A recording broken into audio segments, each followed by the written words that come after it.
Hey, golf fan, PGA professional Brendan Elliott with you back again. What an amazing and somewhat roller coaster ride of a Masters it was.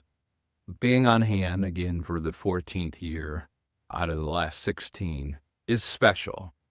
And I'm telling you, the vibes this year from the get-go was all about Rory and the potential that he had to finally get this done and finally put on that green jacket and finally get that monkey off his back for getting that career Grand Slam and him being the sixth player in history to make that happen. But I tell you, on Sunday, he really made it a nauseating roller coaster triple loop type of afternoon. But to his credit, with every bad shot that he hit, and some of them can go down as some of the worst shots and probably Masters or major championship history, such as the small approach shot on the 13th or the fan wedge on 18 in regulation.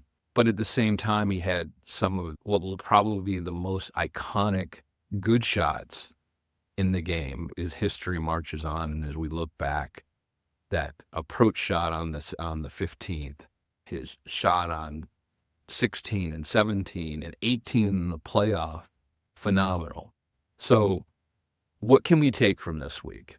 As fans of the game, one of the big storylines for many years was just what Rory accomplished, was getting that career major or career Grand Slam and putting on that green jacket. So where do we go from here? There's a lot of questions about players such as Scottie Scheffler. Rory stole the spotlight this past week, but Scottie Scheffler and his march to becoming probably the next person that we talk about for completing that career Grand Slam. So will he bounce back this week? We'll have to wait and see. It's funny to me that we talk about bounce back when someone doesn't win a tournament the week prior.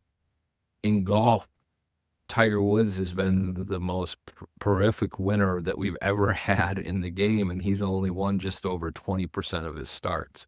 So this is a game truly where you'll lose far more than you win. So how people talk about slumps and what next for a lot of these players is just dumbfounding to me, when the reality is they lose more times than they win. So for Rory, I think in terms of being in a good headspace moving forward, the monkey's off his back now. So, the future is for Rory is unlimited on what he could do, what his potential could be. And then Scottie, of course, is still the best player in the world, still the number one player in the world.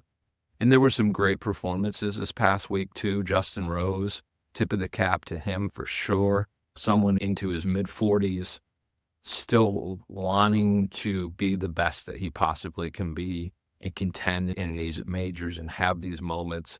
Tip of the cap to him. Fantastic week at this year's Masters tournament.